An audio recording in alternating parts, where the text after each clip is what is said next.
देखिए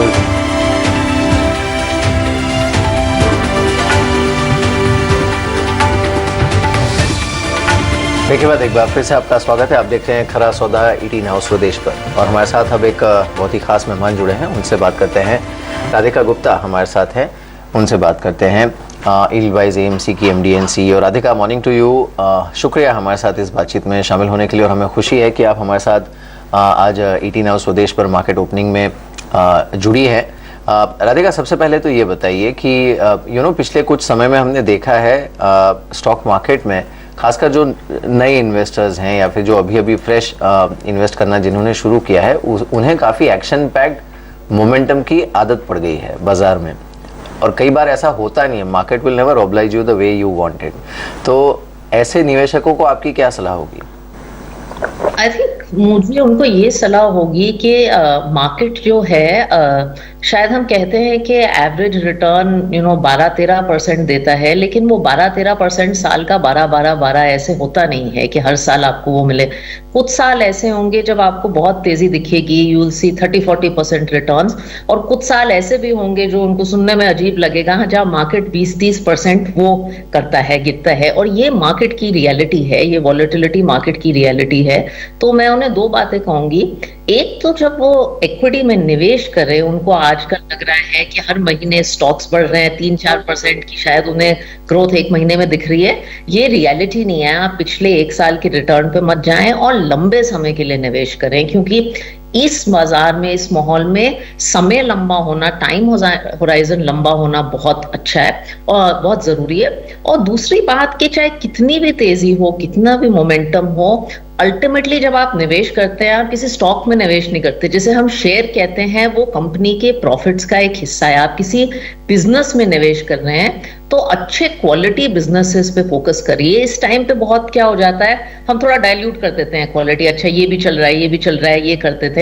तो fundamentally business और क्वालिटी साउंड होनी चाहिए। तो मैं ये दो बातें कहूंगी। Right Radhika, good morning. Radhika, आप एक ऐसी पर्सन है जो मिलेनियल क्राउड से बहुत ज्यादा कनेक्ट करती हैं और काफी अच्छी फॉलोइंग है। वो हमने देखा है कि लास्ट 1-1.5 साल में मिलेनियल्स बहुत सारे इन्वेस्टिंग को सीरियसली लेने लगे हैं। जो न्यू वर्कफोर्स को ज्वाइन किए इनिशियल ईयर्स में है अपने जॉब के, वो क्राउड भी आ गया है। मैं स्पेकुलेटर्स की बात नहीं कर रहा। तो उनका एक ये व्यू बन रहा है कि हम जो, या क्वेश्चन हमसे जो बहुत सारे लोग पूछते हैं उस क्राउड में से, कि हम इंडेक्स फंड की तरफ जाएं क्योंकि हम स्टार्टर इन्वेस्टर हैं, या हम सीधे mid cap oriented stock picking शुरू कर दें, या मिड कैप फंड्स की तरफ जाएं क्योंकि अल्फा तो मिड कैप्स में ही मिलेगा। ये जो कॉन्ड्रम बन गया, इनफैक्ट व्हाई ओनली मिलेनियल्स और young investors, old timers also are in a fix, कि हम जो है किस तरह से इन दोनों एरियाज में डैबल करें। तो आपकी क्या राय है एक्टिव वर्सेस अल्फा जनरेशन की अर्ज इन द मिड कैप्स? तो आई थिंक ये बहुत अच्छा सवाल है। एंड आई थिंक अगर आप निवेशक हैं जो शुरू कर रहे हैं, एज यू सेड, मिलेनियल हो या कोई भी नया निवेशक हो, आजकल ऐसे भी बहुत निवेशक हैं जो because of all the news 30-40 साल की उम्र में भी पहली बार निवेश करना चाह रहे हैं, एफडी में निवेश करते थे, तो वो भी यही सवाल पूछते हैं। आई थिंक इंडेक्स फंड एक बहुत अच्छा रूट है शुरुआत करने के लिए, क्योंकि इंडेक्स फंड के साथ ये है, आपको फॉरगेट अल्फा का तो हम जिक्र करते रहते हैं, सिलेक्शन का स्ट्रेस नहीं रहता। इतनी सारी म्यूचुअल फंड कैटेगरीज रहती हैं, इतने सारे फंड हाउसेज हैं। मैं खुद एक फंड हाउस चलाती हूँ, बट आई नो कि 40 फंड हाउसेज हैं, इतनी स्कीम्स हैं। तो अगर आप एक सिंपल इंडेक्स फंड ले लें, एक ब्रॉड बेस्ड इंडेक्स से, तो एटलीस्ट आपकी शुरुआत अच्छी हो जाती है। And I think that is a good large cap, large and mid cap kind of index fund बहुत लोगों के लिए एक बहुत अच्छी शुरुआत है निवेश को समझने का, इक्विटी मार्केट को समझने का। उसके बाद अगर आपको ऐसा you have got comfortable with the market, फिर आप जाके देख सकते हैं, आप नेक्स्ट लेवल पे जा सकते हैं, मिड कैप फंड्स देख सकते हैं, स्मॉल कैप फंड्स देख सकते हैं। I think alpha is not the debate इसके पहले आप एक शुरुआत कीजिए मार्केट में एक साधारण सोल्यूशन के साथ, और उसके बाद as your evolution goes up, जैसे आप निवेश इक्विटी मार्केट समझते हैं, बहुत सारे प्रोडक्ट्स हैं। आई थिंक इवन नाउ बहुत ब्लेंडेड प्रोडक्ट्स भी आ चुके हैं जो सिंपली आपको large cap, mid cap combined exposure भी दे सकते हैं। राधिका, आपको 2 ही मिनट के लिए इंटरप्ट करेंगे। विजय शेखर शर्मा वहां काफी इमोशनल होकर कुछ बोल रहे हैं अपनी बिग लिस्टिंग के दिन, आइए सुनते हैं। बहुत ही strong positive commentary about India और कंपनी के बारे में, एंड जिस तरह से what all it takes to build a company to that scale, वो एक बड़ी बात उनसे निकल के आ रही है। लेकिन हमारे साथ इस समय राधिका भी हैं। राधिका, आपने भी एडलवाइज एएमसी को, I mean it may not be apple to apple और कंपैरिजन, लेकिन आपने बिल्ड तो किया ही है एडलवाइज एएमसी को लास्ट 7 सालों में, हमने खुद देखा है क्लोजली। तो आप रेजोनेट कर पा रही होंगी एक प्रमोटर की एक बिल्ड, अपनी कंपनी को बिल्ड करने की जो फीलिंग, थोड़ा इमोशनल भी हो गए थे Sharma ji? Absolutely. I think the great thing about the India of the last 4, 5, 10 years is that young people like us can come out and build companies. और एक time में at least financial services में तो कहते थे कि बड़े brands ही वो कर सकते हैं. You know, I was told this when I joined this industry के mutual fund build करने के लिए आपको बहुत बड़ा brand होना पड़ता है, bank backed होना पड़ता है. I think all those myths are getting shattered. कि आप अगर एक अच्छा business build करें, consumers के साथ आप एक appeal build करें, and digital has really disrupted that, तो देश आपको मौका देगा, कंज्यूमर्स आपको मौका देंगे. तो आई थिंक अगर आप कस्टमर के लिए अच्छा काम करें तो कोई भी फील्ड हो, आप एक अच्छा बिजनेस बिल्ड कर सकते हैं. तो that sentiment I absolutely resonate with, and I think that is the exciting opportunity of India over the last few years. Right, correct, Radhika. So sentimentally, of course, this gives a lot of boost up. At the same time, आप IPO को कैसे, आप Paytm को कैसे देखते हैं going forward? अगर आज जिन लोगों से मौका मिस हो गया हो, जिनको डीमैट में आज नहीं अलॉटमेंट हो पाई, उनके लिए आज सेटबैक जरूर रहा होगा, लेकिन आगे गोइंग फॉरवर्ड लिस्टिंग डे पर क्या खरीदारी करने की सलाह होगी, पोर्टफोलियो में ऐड करने की सलाह होगी पेटीएम को? So I can't comment, and I shouldn't comment on individual stocks, but since we do look at the IPO space closely, मैं उस पे जिक्र कर सकती हूँ, तो मैं किसी individual issue पे तो बात नहीं कर सकती. I think there are good and bad sides of the IPO market. अच्छी बात ये है कि बहुत नए business models market में आ रहे हैं, अलग अलग क्षेत्रों में, चाहे वो online beauty हो, चाहे food delivery हो, चाहे fintech हो, and I think नए business models का आना हमारे capital markets के लिए बहुत अच्छी बात है. दूसरी बात यह है कि निवेशकों के पॉइंट ऑफ व्यू से जो मैंने क्वालिटी बिजनेस के बारे में कहा, वो लिस्टिंग को भी अप्लाई करता है. मुझे लगता है listing day is just an event in the life of the company. वो एक कंक्लूजन नहीं होता. तो लिस्टिंग डे का हम लोग ज्यादा मायने देते हैं. इनफैक्ट हमारा मानना है, we run an IPO fund, कि अच्छा बिजनेस है तो वो लिस्टिंग के आगे भी बहुत अच्छा काम करेगा, जैसे उसकी अर्निंग्स मार्केट को दिखेगी और लोग पार्टिसिपेट करेंगे. तो one should be judicious in the business one chooses to participate in. Radhika, आपने सही कहा कि कई सारे नए बिजनेसेस भी इस समय एंट्री कर रहे हैं, और इनफैक्ट हमने सुना भी सेबी, फाइनेंस मिनिस्ट्री सभी से काफ़ी इसकी सराहना भी कर रहे हैं, और हो सकता है कुछ एक जो नियम है उसमें बदलाव किया भी जाए, जो स्टार्टअप्स लिस्ट हो रहे हैं उसे लेकर. लेकिन दूसरी ओर अगर हम बाजार की बात करें, क्योंकि एक इतना अच्छा मोमेंटम हमने देखा, रिकॉर्ड लेवल्स पर इंडाइसेस भी गए, एक पूरा अर्निंग सीजन मार्केट ने बहुत अच्छे से फैक्टर इन किया है. आपको लगता है कि ये जो मार्केट की वैल्यूएशन है या फिर लेवल्स हैं वो सस्टेन कर सकते हैं इन्हीं लेवल्स के आसपास, या फिर एक थोड़ा सा करेक्शन का फेज आ सकता है बाजार? See, I think one can never rule out 5-10% corrections in any market. लेकिन लॉन्ग टर्म में आई थिंक हमारे लिए एट एडलवाइज अर्निंग्स हमेशा कोर रहती हैं. जैसे हम ये अर्निंग सीजन देखते हैं, on the whole it has been more positive than negative. कुछ सेक्टर्स हैं, खासकर कमोडिटी प्राइस लिंक्ड, जिनको इन्फ्लेशन का इम्पैक्ट आया है. So that is something that we keep our eye on. And then there are other segments, particularly financials, metals, जहां अच्छा है, अच्छा आउटकम आया है. But on the whole I think earning season has been positive, और यही हम देखते रहेंगे. तो I think for us the core has always been earnings. That said 5-10% का करेक्शन कभी मार्केट के सफर में कोई रूल आउट नहीं कर सकता, और वो उसके लिए निवेशकों को तो हमेशा तैयार रहना चाहिए. इनफैक्ट वाले IPO के आपके फंड के पॉइंट पे एक बार वापस आते हैं. मैं कहीं पढ़ रहा था कि उसमें करीब आपने लास्ट 150-200 IPOs देखे, लेकिन आपने जैसे क्रिकेट की एनालॉजी में बोलते हैं ना कि आपने बॉल लेफ्ट बहुत ज्यादा किए हैं, आपने बहुत सेलेक्ट उसमें से IPO चूज किए. इनफैक्ट आपने ज्यादा IPO स्किप किए होंगे रादर देन इन्वेस्ट. सो वो एलिमिनेशन की प्रक्रिया हो जैसे कि. तो आपके मॉडल के बारे में जानना चाहेंगे थोड़ा. उस फंड में आपका क्राइटेरिया क्या है, मॉडल क्या है, how do you decide whether to touch an IPO और नॉट, क्योंकि आपका IPO फंड काफी अच्छा कर रहा है. हाँ, तो just to give you some statistics, पिछले 5 साल में कुछ 170 आईपीओ हुए हैं, उसमें से 100 हमने स्किप किए हैं। इस साल सबको पता है कितने आईपीओ हुए हैं, हमने कुछ 15-17 किए होंगे। In fact many big IPOs we choose to skip. हम क्या करते हैं, हम कंपनीज को आई थिंक बहुत डीपली जानते हैं एंड आईपीओ पे नहीं जानते। 5-6 महीने पहले our team starts doing research around these companies, so I think लोग ये नहीं देखते। दूसरा, हम कंपनीज को 2 बकेट्स में डालते हैं।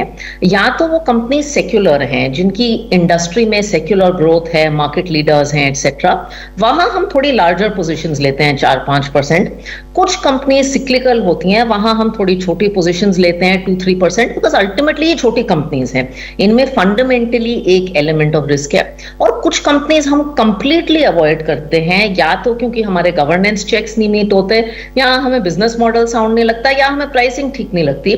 बहुत ऐसे भी टाइम्स आते हैं अजय, जब हमें लिस्टिंग पे प्राइसिंग ठीक नहीं लगती, लेकिन वही कंपनी लिस्टिंग के बाद 15-20% गिर जाती है और हम तब ले लेते हैं, क्योंकि कंपनी तो कंपनी होती है, listing is just an event. तो ऐसे हम सोचते हैं कंपनीज के बारे में, बट ये कंपल्शन नहीं है कि हर आईपीओ खरीदना है। और ये मैं हमेशा निवेशकों को कहती हूं कि just because a company is coming for IPO doesn't mean it's doing well. IPO में तो बहुत डिस्क्रेशन होना चाहिए। राधिका, थोड़ा सेकेंडरी मार्केट की भी बात करते हैं। आपने जैसे कहा कि अर्निंग्स पर काफ़ी पैनी नज़र आपको रखनी पड़ती है। इस बार की जो अर्निंग सीजन थी, उसके बाद आपको सबसे बेहतरीन अपॉर्चुनिटी किन सेक्टर्स में लग रही है, जहां पर सबसे ज़्यादा सरप्राइजेज आपको मिले होंगे अर्निंग्स में? I think positive surprises earnings में हमें ज्यादातर कमोडिटी लिंक्ड सेक्टर्स और फाइनेंशियल्स में दिखे।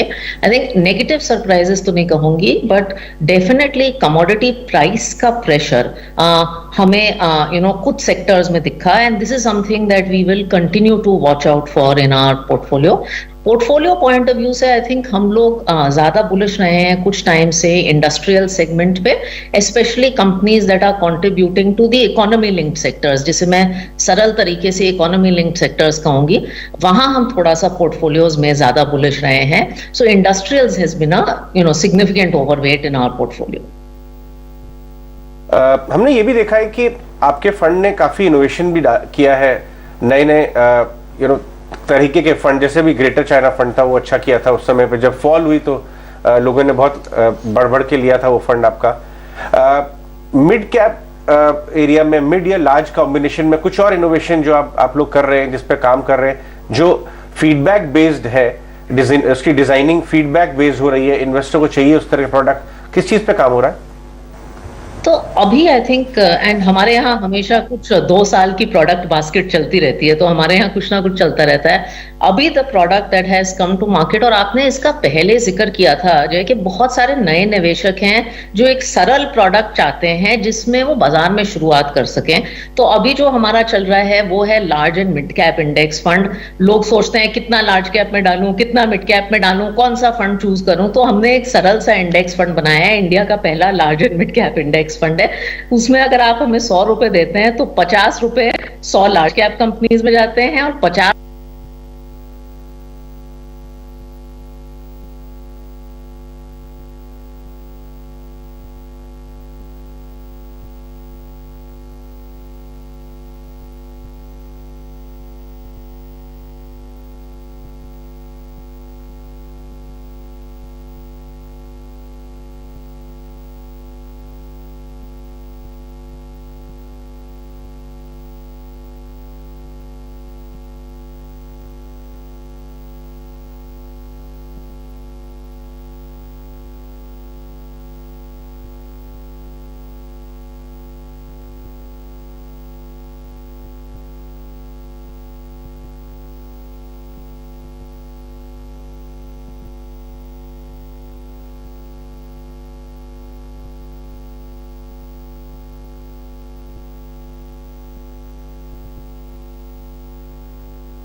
ये अपडेट भी दे देते हैं, बीएसई और एनएसई दोनों पर ही जो पेटीएम का आईपीओ है, जो प्री लिस्टिंग प्राइस है उसमें ये करीब 1950 के आसपास सेटल हुआ है। जो इशू प्राइस थी वो थी 2150 के आसपास। तो और यही हम सुबह बात कर भी रहे थे कि थोड़ा सा म्यूटेड लिस्टिंग हो सकती है, लेकिन इस तरह की लिस्टिंग्स को आप 1 या 2 दिन के परफॉर्मेंस के आधार पर नहीं देख सकते, आपको थोड़ा वक्त देना पड़ता है इस तरह की लिस्टिंग्स को। अब सबसे बड़ा इश्यू था, तो नज़र रहेगी हमारी, अभी कुछ ही देर में ये लिस्ट भी हो जाएगा। लेकिन ओवरऑल अगर हम फाइनेंशियल स्पेस पर बात करें राधिका, और साथ ही क्योंकि इसमें एनबीएफसीज, बैंक्स, फिर जो स्मॉल बैंक्स हैं, स्मॉल फाइनेंस बैंक्स, इस तरह का काफ़ी डाइवर्जन है इसमें। आपका व्यू क्या है इस समय? We are becoming more optimistic on financials as a space. I think that will start reflecting in our funds. I think few spaces that we like in financials. One is हमारी preference रहेगी between NBFC and banking towards banking. I think banking results across the board have delivered a positive surprise. So our core bet will continue to be banking. In some parts of our business, we are also looking at more allied financial services. चाहे वो asset management segment हो, चाहे some of the other new age financial services products हो, registrars हो, some of the new more fee-based financial services businesses. But we broadly believe that financials has been a little bit of an underperformer in the last couple of years, and that is starting to come back. और उसमें banking हमारा वो रहेगा। तो banking पे exposure हम देख भी रहे हैं, आपका बैंकिंग, फाइनेंशियल्स, इन सेक्टर में ओवरऑल एक अच्छा एक्सपोजर है आपके सारे फंड्स में। कैसे आप, लेकिन आप क्या रैशनलिस्ट के लिए मानती है राधिका? डोंट यू थिंक कि सारे बैंक्स और सारे financials, you have to be selective here, आपको कहीं ना कहीं रैशनल रखना होगा कि उन बैंक्स में या उन फाइनेंशियल्स में ज्यादा आपको इंटरेस्ट रखना होगा जिनके जो एसेट क्वालिटी पर ध्यान देते हैं, जो लेंडिंग क्वालिटी पर ध्यान देते हैं? What would be your rational behind this? So asset quality, I think we do believe credit growth is coming back. I think if you look at the results of most private banks, and again I can't go into stock specific names, they have broadly been very encouraging. Our focus has always been private banks, and we've always focused on where we see asset quality being very, very stable. So within banks also our focus has been heavily private sector banks. Financials की बात करें तो अब तो listing asset management companies की भी बढ़ती जा रही है रिप्रेजेंटेशन मार्केट पे। वेल्थ मैनेजमेंट कंपनीज एक ऑलरेडी लिस्टेड है, एक दो शायद ऑलरेडी लिस्ट होने वाली हैं। आपके ग्रुप की भी वेल्थ डीमर्जो की लिस्ट होगी। ये जो पूरा asset management and wealth management industry है, इसकी प्रॉफिटेबिलिटी पे आपका क्या व्यू है? ये समझने के लिए कि क्या कंपेरेटिव प्रैक्टिसेस डाउनवर्ड बायस करेंगी प्रॉफिटेबिलिटी को नेक्स्ट 2-5 साल आगे अगर देखा जाए? Because you are in the game, आप बता सकते हैं कि किस तरह के प्रेशर्स या चैलेंजेस आना शुरू हो गए होंगे? So yes, there are 4 asset management companies listed हैं, and I expect के और भी list हो सकती हैं. I think from a top line growth point of view, जहां तक हम म्यूचुअल फंड इंडस्ट्री लेवल पे बात करें तो 18 से 20% ग्रोथ एसेट मैनेजमेंट इंडस्ट्री की बहुत वायबल है, and asset management and wealth in some sense थोड़ी सिस्टर इंडस्ट्रीज हैं, बिकॉज फंडामेंटली जो पेनिट्रेशन की कहानी है, जो अंडर पेनिट्रेशन की स्टोरी है, वो अभी भी बहुत मीनिंगफुल है. जहां तक मार्जिन कंप्रेशन की बात है, हाँ, I think with new TER slabs, etc., margin is always and fee is always something that you have to watch over. और ये world over है, ये इंडिया में नहीं है कि fee compression is is an area to watch out for. Hopefully, however, it will be compensated by volume increases, and I think that is what you've seen. Even if you look at the results of listed asset management companies, where there might be some pressure on margins, volumes have more than made up for it, and I think that is the outlook. But I think मेरा मानना है कि sector अभी भी बहुत एक nascent stage पे है ग्रोथ में. तो अगर एक meaningful player, and I would highlight meaningful player, जिसका एक सेंसिबल कॉस्ट बिजनेस मॉडल है, उसको अभी भी बहुत पोटेंशियल है. व्हेन आई बिलीव कि अभी 4 लिस्टेड एसेट मैनेजमेंट कंपनीज हैं, you could easily have 4-5 more. Thanks very much for your time. आज हमसे बात करने के लिए ET Now स्वदेश पे राधिका, ऑलवेज एंजॉय. एक छोटा सा ब्रेक लेते हैं. ब्रेक के बाद हम फुल टिल्ट डाल